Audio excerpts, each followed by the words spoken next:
Madam Chair. And thank you, Donald, Devin, and Tim, for answering our questions. I do have a follow-up in regards to Councilor Arroyo's question about how many people have applied versus how many properties we have. It seems like that's a very low number of applicants considering the signs of the times, and I'm just wondering if you could help me understand why that is. Yeah, and it's a great question. I can see why it comes across that way. I think one of the reasons is we have 142 different leases.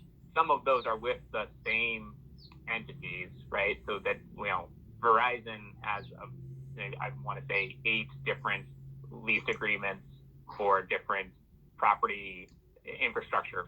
And they're not the type of tenants that's going to come in for a rent relief. They're done right now, right? Versus the retail tenants, we have about ballpark 40 to 50 direct commercial leases. Those are the ones that I think when you're thinking of classic landlord-tenant relationship, those are the ones you would most expect to come in for relief.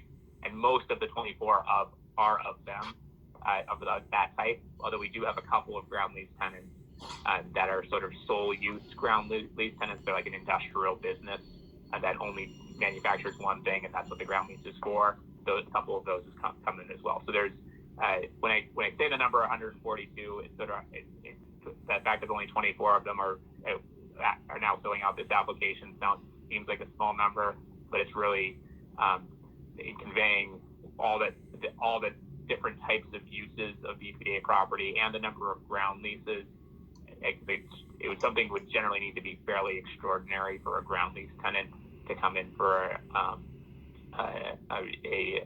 deferral, and we are. This is extraordinary times we live in, and so we are seeing that. So I think the number will grow, and I committed to earlier. I committed to sharing that information if it is legally permissible to do so. Yeah, and then and I know we talked earlier about the outreach process in terms of how the information was disseminated to your leasees, if you will. Mm-hmm. Was it an intense effort? Because I'm just curious about some of the smaller businesses that don't have the structure like Verizon. I'm just wondering, effort that was made to help these smaller hyper-local businesses take advantage of this. Thank you, Counselor, and thank you for asking the question that way. I think that makes it a little bit easier to answer. We have a staff of 3 that are on the BPDA that are dedicated entirely to leasing, and 2 of those staff members are dedicated to the small businesses and direct commercial tenants. They have intimate relationships with every single one of them, and so they're talking to them. They send them the application. They're asking how things are going on, how are things going. They're calling them on a regular basis, anyways, even when they're not. COVID-19 isn't happening. So I feel very confident that for those tenants, we have that connection. And those, if you're asking about the small businesses, I feel very confident the small businesses that are tenants of BPDA property, or at least direct commercial tenants, are getting that information.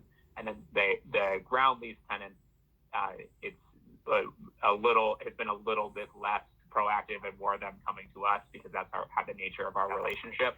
And as this month unfolds and we get better information about who's paid rent and who hasn't, I think we'll have a better mechanism for reaching out to them. If they become late in their payments, then we'll have a more direct conversation. But there isn't, for a tenant like Verizon or a tenant like a large multinational corporation, it doesn't generally make sense for us to send them something in advance because that's just not generally how the relationship works. But we're all ears for suggestions, that's for sure.